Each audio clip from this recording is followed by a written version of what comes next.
ચાલો જો આજે ફરી પનીર હોટડોગ બનાવવાનો પ્લાન છે. તો અહીંયા એક પેન લીધું છે, એમાં જોઈતા પ્રમાણમાં ઓઇલ લઈ લીધું છે. હવે તેલ આવી ગયું છે એટલે આપણે જીરાથી વઘાર કરીશું.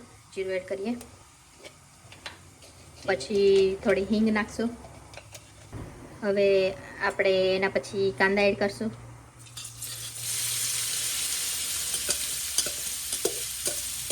એડ કરી અને બરાબર એને મિક્સ કરી દઈએ.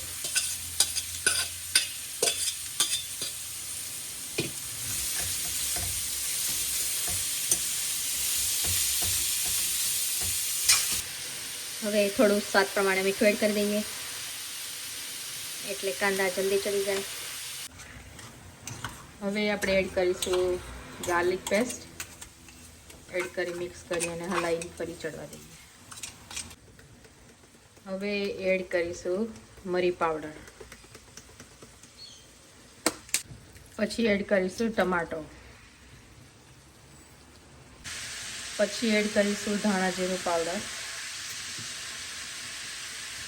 પછી એડ કરીશું ટર્મરિક હળદર પાવડર. પછી એડ કરીશું પાવભાજી મસાલો. પછી એડ કરીશું કિચન કિંગ મસાલો. હવે બધું બરાબર મિક્સ કરી અને બધા મસાલાને ચડવા દઈએ. હવે એડ કરીશું પનીરના ક્યુબ, જેને આપણે ઝીણા ઝીણા એકદમ ચોપ કરવાના છે.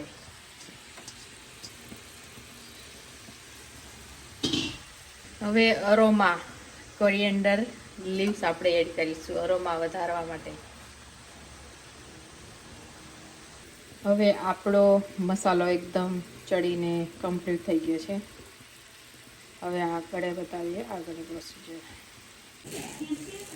હવે આપણે સ્ટફિંગ માટે હોટડોગના રોલ રેડી કરીશું, જેને માટે આપણે અહીંયા આજથી રેડી કરવાના છે.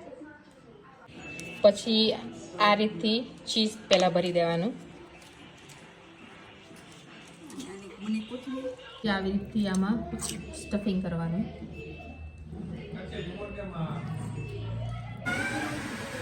હવે આપણે એક પેન લઈએ, એની અંદર બટર એડ કરીશું. પછી એમાં થોડા કોરિએન્ડર નાખીશું અને ગરમ મસાલો એડ કરીશું. બરાબર મિક્સ કરી દઈએ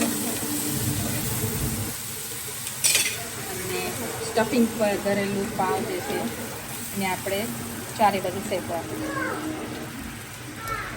પાવ શેકાઈ જાય પછી ઉપર મસ્ટર્ડ સોસ કે ટામેટા સોસ કે કોઈ સ્પાઇસી સોસ એડ કરવાનો અને પછી ચીઝથી ગાર્નિશિંગ કરી અને ખાઈ શકાય.